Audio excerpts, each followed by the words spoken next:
Hindu marriage act படி, இஸ்லாம் marriage act படி, Christian எல்லாத்துலேயுமே டிவோர்ஸ் பண்ண பிறகு தான் திருமணம் பண்ணணும். இதுதான் ரூல். மாதம்பட்டி வந்து செப்பரேட்ல ஆகிட்டோம், டைவோர்ஸ் ஆகிட்டுன்னு சொல்லி தான் எனக்கு கல்யாணம் பண்ணாருன்னு சொன்னாங்க. நீங்கள் என்ன பண்ணியிருக்கீங்க ஜெயகிருஷ்ணா மேடம்? 2 பேரும் என்ன கோர்ட் என்ன பிளே கிரவுண்டா உங்களுக்கு? நீங்கள் பண்ண இல்லீகல் இன்டிமேசிக்கும் கள்ளக்காதலுக்கும் நீதிமன்றமாக வந்து நிற்பீங்க. அங்கே வந்து டிசம்பர் 2023 அன்று மாதம்பட்டி என்னை கல்யாணம் பண்ணிட்டாருன்னு இவங்க. பட் ஃபெர்டிக்குன்னு அவங்களோட முதல் கணவர் இருக்கார்ல, அவரே ஜூலை 2024 தான் டிவோர்ஸ் பண்றாரு. ஒருவேளை டிவோர்ஸ் அப்ளை பண்ணி அப்பதான் அது கோர்ட்டுக்கு வந்து டிவோர்ஸ் ஆயிருந்தா, டிவோர்ஸ் ஆர்டர் ஆனதுக்கு பிறகு தான் நீ கல்யாணம் பண்ணணும். ஓகே, டிவோர்ஸ் ஆர்டர் ஆனதுக்கு முன்னாடி நீ கல்யாணம் பண்ணக்கூடாது. அப்ளை பண்ணிட்டும் பண்ணக்கூடாது. அஃபென்ஸ். எப்படி வழக்கு விசாரணை ஒரு சொத்து கேஸ் போடுறீங்க, வழக்கு விசாரணை இருக்குள்ளே சொத்து உங்களுக்குன்னு சொல்லுவீங்களா? பட்டா போய் கேட்பீங்களா? கோர்ட்ல வந்து இப்படிலாம் திரும்பின பிறகு ஜாய் கிறிஸ்ல ஒரு 3 வீடியோவை டெலிட் பண்றாங்க. ஆரம்பத்தில் ஜாய் கிறிஸ்டாவுக்கு ஆதரவான ஒரு நிலைப்பாடை எல்லாருமே எடுத்தாங்க. நான் எடுக்கல. நான் அன்றிலிருந்து இன்று வரை நான் அந்த நிலைப்பாட்டுக்கே போகல. தவறான ஒரு விஷயத்துக்கு என்னைக்கு நான் சப்போர்ட் பண்ண மாட்டேன், எடுத்து தான் நிற்பேன். ஜாய் கிறிஸ்டா யூடியூபா உட்காந்து பேசி பேசி பேசி பேசி இந்த விஷயத்த பேசிக்கிட்டே இருக்காங்க. இது வந்து என்னுடைய கட்சிக்காரருடைய நற்பெயரை களங்கம் விளைவிக்குது, தொழில் பாதிக்குது, 26 கோடி ரூபாய் நஷ்டம் எடுக்கணும் அப்படின்றது இவங்க ஸ்டாண்டு. மாதம்பட்டி எதையும் மறைக்க ஒத்துக்கு எல்லாத்தையும் எதிர்த்து பேசவே எல்லாத்துக்கும் ஆமாங்கிறாரு. அப்ப அது ஏன் குழந்தைன்னு சொல்றாரா? அது மட்டும் இல்லைங்கிறாரு. அதை மட்டும் இல்லைன்றாரு. ஏன்? அதுதான் தெரியல. அது மட்டும் இல்லை. நீதிபதி தனிப்பட்ட ஒரு வார்த்தை சொன்னாங்க, ஐயா மாண்புமிகு நீதியரசர். நேயர்கள் அனைவருக்கும் வணக்கம். இன்னைக்கு நம்ம நிகழ்ச்சியில் சிறப்பு விருந்தினராக யார் வந்திருக்காங்க பார்த்தீங்கன்னா, வழக்கறிஞர் தமிழ்வேந்தன் அவர்கள். வணக்கம் சார். வணக்கம்மா. மாதம்பட்டி, ஜாய் கிறிஸ்டலா, ஸ்ருதி ரங்கராஜ் 3 பேர் அந்த கேஸ் ஆனது ரொம்ப காலமாக நீண்டுகிட்டே போகுது. 4 பேர் இருக்குல்ல. ஓ, இப்போ புதுசாக என்ட்ரி கொடுத்தது குழந்தை. இந்த 4 பேர் கடைசியாக தான் வந்தார் விநாயக். ஆமாம், இவங்க கேஸ் வந்து ரொம்ப நாளாக நீண்டுகிட்டே போகுது. இவ்வளோ நாள் வந்து வாயவே திறக்காமல் இருந்தாங்க ஸ்ருதி அவர்களும் ரங்கராஜ் அவர்களும். இப்போ என்னன்னா 2 பேருமே போட்டி போட்டு அடிச்சுக்க ஆரம்பிச்சிட்டாங்க சார். இந்த வழக்கு எந்த நிலையில் இருக்குது, என்ன நடந்துட்டு இருக்கு சார்? நீதிமன்றத்தில் ஹைகோர்ட் மாண்புமிகு நீதியரசர் என் செந்தில்குமார் ஜி அவர்கிட்ட தான் அந்த வழக்கு விசாரணைக்கு வந்திருக்கு. அது பாதி பேர் மாற்றி மாற்றி குழப்ப ஆரம்பிச்சிட்டாங்க. என்ன வழக்கு மாதம்பட்டி ரங்கராஜ் என்ன வழக்கு போட்டார்னா, என்னை பற்றி இவங்க சமூக வலைதளங்களில் இந்த மாதிரி பேசுகிறாங்க உட்காந்து, அதனால் என்னோடய நற்பெயர் களங்கம் விளைவிக்குது, அதனால் என்னோடய பிஸ்னஸ் பாதிக்குது, ஸோ அவங்கள ஸ்டாப் பண்ணணும், ஸ்டே கொடுக்கணும், இன்ஜெக்ஷன் கொடுக்கணும்னு சொல்லி மாதம்பட்டி ஃபைல் பண்ண வழக்கு. அது ஜாய் கிறிஸ்டா 10ஆம் தேதி விசாரணைக்கு வந்தது. விசாரணைக்கு வரக்குள்ள மாதம்பட்டி தரப்பு என்ன தாக்கல் செஞ்சாங்கன்னு ஒரு முக்கியமான எவிடன்ஸ் இந்த வழக்கில் இப்போ தாக்கல் செஞ்சுருக்காங்க. அது உண்மையிலே இந்த வழக்கில் ஒரு திருப்பு முனையான விட்னஸ். என்ன எவிடன்ஸ்? டிசம்பர் 2023 அன்று மாதம்பட்டி என்னை கல்யாணம் பண்ணிக்கிட்டாருன்னு இவங்களோட அஃபிடவிட் கொடுக்குறாங்க. பட் ஃபெர்டிக்குன்னு அவங்களோட முதல் கணவர் இருக்கார்ல, அவரே ஜூலை 2024 தான் டிவோர்ஸ் பண்றாங்க. அப்ப இவங்களும் டிவோர்ஸ் ஆகிறதுக்கு முன்னாடியே கல்யாணம் பண்ணிருக்காங்க. அதுவே தப்பு தானே? பைகாமி இல்ல. அப்ப ரெண்டுமே இல்லீகலாமா? அவ்வளோ ஏமா இவராவது டிவோர்ஸ் பண்ணாம மேரேஜ் பண்ணாருமா, அவங்களும் அதே தானே பண்ணிருக்காங்க. அப்படி பார்த்தாக்க அப்ப அது திருமணமே செல்லத்தக்க திருமணம் இல்லைலமா. போத் சைடு 2 பக்கமே தப்பு. ஆல்ரெடி நம்ம இந்து மேரேஜ் ஆக்ட் படி, இஸ்லாம் மேரேஜ் ஆக்ட் படி, கிறிஸ்டின் எல்லாத்துலேயுமே டிவோர்ஸ் பண்ண பிறகு தான் திருமணம் பண்ணணும். இதுதான் ரூல், முறைங்கிறது இதுதான். நீங்கள் வர எந்த மாற்று கருத்தும் கிடையாது. சட்ட ரீதியாக நீங்கள் டிவோர்ஸ் ஆகிருக்கணும் அல்லது இறந்து போயிருக்கணும். திருமண தம்பதியில் யாரோ ஒருத்தவங்க இறந்துட்டாங்கன்னா அந்த டெத்து சர்டிஃபிகேட்டை வச்சு நீங்கள் ரிஜிஸ்ட்ரேஷன் மேரேஜ் பண்ணிக்கலாம். அது வேலிடான திருமணம். ஆனால் இதை பொறுத்தவரை இப்போ காணாமல் போயிட்டாங்க ஒருத்தவங்க காணவே இல்லைனாலும் இந்த மாதிரிலாம் முடிவு எடுத்துட முடியாது. முதல்ல அவங்க காணவே இல்லைங்கிறத டிக்ளேர் பண்ணணும். அதுக்கான ப்ரூஃப்லாம் கொடுத்து அதுக்கு நோட்டு பேப்பர் பப்ளிகேஷன்லாம் கொடுத்து கோர்ட்டில் ஒரு டிக்ளரேஷன் சொல்லுவாங்க. அது பேர் டிக்ளரேஷன் வாங்கின பிறகு தான் நீங்கள் காணும் அப்படின்னு அறிவிக்கணும். அறிவிச்ச பிறகு தான் இன்னொரு திருமணத்தை பண்ணணும். இவ்வளவு சட்டம் இருக்குள்ள இவங்க தனக்கு டைவர்ஸே இவங்க சொன்னாங்கல்ல, மாதம்பட்டி வந்து செப்பரேட்ல இருக்கிறதா எங்கள்கிட்ட உறுதி பண்ணிட்டாரு. ஆமா, ஒரு செப்பரேட்ல ஆயிட்டோம், டைவர்ஸ் ஆயிட்டுன்னு சொல்லி தான் எனக்கு கல்யாணம் பண்ணாருன்னு சொன்னாங்க. நீங்க என்ன பண்ணிருக்கீங்க ஜெயகிருஷ்ணா மேடம்? நீங்க டிவோர்ஸே அதுக்கு பிறகு தானே வாங்குறீங்க. அப்ப அதுவே தவறு இல்லையா? அதுவே நீங்க சட்டத்தை ஏமாத்துறீங்க. 2 பேரும் என்ன கோர்ட் என்ன பிளே கிரவுண்டா உங்களுக்கு? நீங்க பண்ண இல்லீகல் இன்டிமேசிக்கும் கள்ளக்காதலுக்கும் நீதிமன்றமாக வந்து நிற்பீங்க. அங்கே வந்து அது ஒரு முக்கியமான பாயிண்ட் மாதிரி. அது பிறகு பார்த்தீங்கன்னா இந்த கோர்ட்டில் வந்து இப்படிலாம் திரும்பின பிறகு ஜாய் கிறிஸ்ல ஒரு 3 வீடியோவை டெலிட் பண்ணுறாங்க. ஆமாம், பார்ட் 1 பார்ட் 2 3 வீடியோ விட்டு. இது என்ன சினிமாவாமா? பாகுபலி பார்ட் 1 பாகுபலி பார்ட் 2 எடுக்கிறதுக்கு யூனிவர்ஸ் கிட்டலாம் நிறைய வேற காசெல்லாம் கேட்டிருந்தாங்க அவங்க. ஆமாம், அதை டெலிட் பண்ணிட்டாங்க. ஏன்னா அது தெரிஞ்சு போச்சு. ஆரம்பத்தில் ஜாய் கிறிஸ்டாவுக்கு ஆதரவான ஒரு நிலைப்பாடை எல்லாருமே எடுத்தாங்க. நான் எடுக்கல. நான் அன்றிலிருந்து இன்று வரை நான் அந்த நிலைப்பாட்டுக்கே போகல. தவறான ஒரு விஷயத்துக்கு என்னைக்கு நான் சப்போர்ட் பண்ண மாட்டேன், எதிர்த்து தான் நிற்பேன். ஏன்னா இப்போ அவங்களே பேக் அடிக்க பேக் வாங்கிடுச்சுல. நான் அன்னையிலேருந்து என்ன சொன்னேன், இது திருமணம் செல்லாத திருமணம் இது. இது வந்து அது பேர் என்ன, சிறு வயசில் அருகம்புல் தாலி கட்டுறது கல்யாணம் இது. அது செல்லாத இந்த கல்யாணம், இது வேலைக்கு ஆகாது. இது நீ எங்கே சுற்றினாலும் கடைசியாக உங்களுக்கு பின்வாங்கன்னு. இதில் ஜாய் கிறிஸ்டல்டாவுக்கா குடி பிடிச்சிட்டு வந்தவங்களெல்லாம் இப்போ என்ன செய்யுதுன்னு தெரியல. கேஸ் வேற ஃபைல் பண்ணியிருக்காரு மாதம்பட்டி அவர்கள். சப்போர்ட் பண்ணி பேசின சிவசங்கர் யூடியூப் சேனல் மேலே இன்னொருத்தர் மேலேயும் கேஸ் ஃபைல் ஆயிருக்கு. அம்மா, அவதூறு பரப்புன்னு எந்த விதமான ஆதாரமும் இல்லாத தகவலை போட்டு உடைக்க முடியாது. இப்போ நான் கொடுக்குறது எவிடன்ஸ் இருக்குது.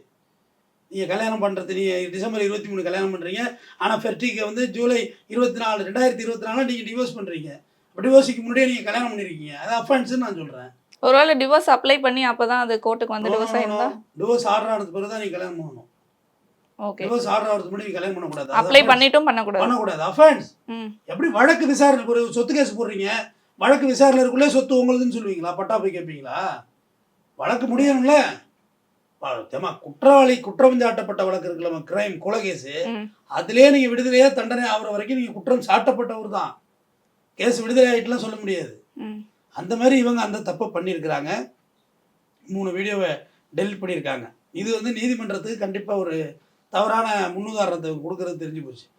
அடுத்தது இவங்க என்ன சொன்னாங்கன்னா, ஜாய் கிறிஸ்டல் தரப்பு ஆர்கியூமெண்ட் என்ன சொன்னாங்கன்னா, மாதம்பட்டி வந்து ஃபெர்டிகை டைவர்ஸ் பண்ண சொன்னார், அதன் பேரில் தான் நான் டைவர்ஸ் பண்ணார். என் கிளைண்ட் பண்ணுறாங்க, நீ ராணி மாரி இருக்க வேண்டியவ, நீ என்ன ஃபெர்டிகோட வாழ்ற, நீ டைவர்ஸ் பண்ணிட்டு வா, நான் பார்த்துக்கிறேன்னு சொல்லி ராணி மாரி பார்த்துக்கிறேன்னாரா லாரி மாரி வச்சுக்கிறேன்னாரா அதுவும் எனக்கு தெரியாது. அந்த இதுவுமே கொலாப்ஸ் தான்.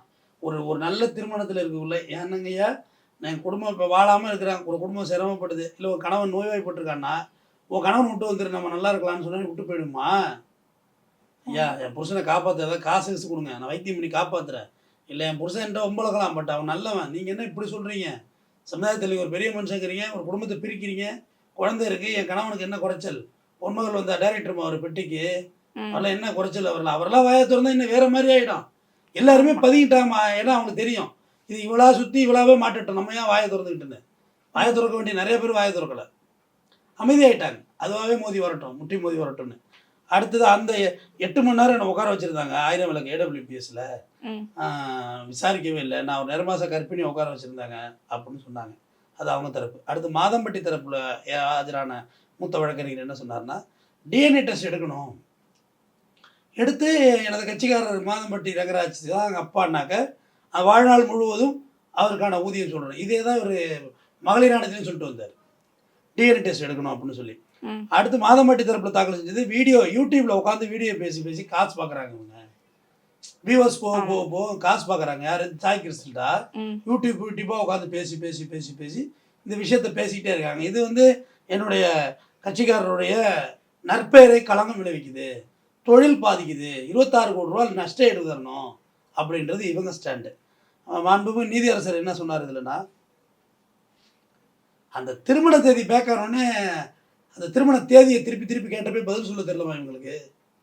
சொல்ல மாட்டாங்க, சொல்ல தெரியல, சொல்ல மறைக்கிறாங்க. எப்போ டிவோர்ஸ் ஆச்சு, எப்போ திருப்பி நீங்கள் மேரேஜ் பண்ணீங்க மாதம்பட்டி சொல்லுங்கன்னப்பே முன்னுக்கு பின் முரணாக பேச ஆரம்பிச்சிட்டாங்க. அப்பயே பார்த்து இந்த வழக்கு இது கொலாப்ஸ் ஆயிடுச்சுங்கன்னு, கொலன்னு ஆயிடுச்சு அந்த வழக்கு அந்த இடத்துல. ஏன்னா அது ஸ்டடி பண்ண முடியாது. அதை எப்படி ஒரு தவறான விஷயத்தை வந்து நீங்கள் நீதிமன்றத்திலே வந்து வேறு கேம் விளாண்டு பார்க்குறது தப்பு இல்லை. பெரிய நீதிமன்றங்கிறது பெரிய இடமா, நான் வந்து பெரிதும் மதிக்கிற ஒரு இடம் நீதிமன்றம். வாழ்க்கையை தீர்மானிக்கிற இடம், ஒரு நியாயம் கிடைக்கிற இடம், 1000 ஏழைகள் தீர்வு வாங்கிட்டு போகிற இடம். நீங்கள் வந்து விளையாட்டு மாரி பண்ணிட்டு போகிறீங்க.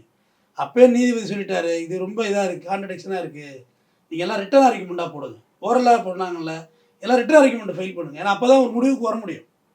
ரிட்டர்ன் ஆர்கியூமெண்ட் இல்லாமல் நீங்கள் அதுதானே ஃபைனல் ஸ்டேஜ், அதுதானே நீங்கள் ரிட்டர்ன் ஆர்கியூமெண்ட் போடுங்க. நான் தேதி குறிப்பிடாமல் தீர்ப்பு நான் தள்ளி வைக்கிறேன். இப்போ நீங்கள் ரிட்டர்ன் ஆர்கியூமெண்ட்டை ஃபைல் பண்ணுங்கள், நான் தேதி குறிப்பிடாமல் கேஸை போஸ்ட்போன் பண்ணுறேன்னு சொன்னாங்க. அப்போ நீதிபதி தனிப்பட்ட ஒரு வார்த்தை சொன்னாங்க, ஐயா மாண்புமிகு நீதியரசர், உளவாயை மூடலாம், ஊர்வாயை மூட முடியாது. 2 பேருக்குமே அதுதான் ஐயா சொன்ன வார்த்தை. எதை மையப்படுத்தி சொல்கிறாரு சார்? இல்லை, நீங்கள் என்னை பற்றி யாரும் பேசக்கூடாதுன்னு சொல்லி ஸ்டே கேட்குறீங்க.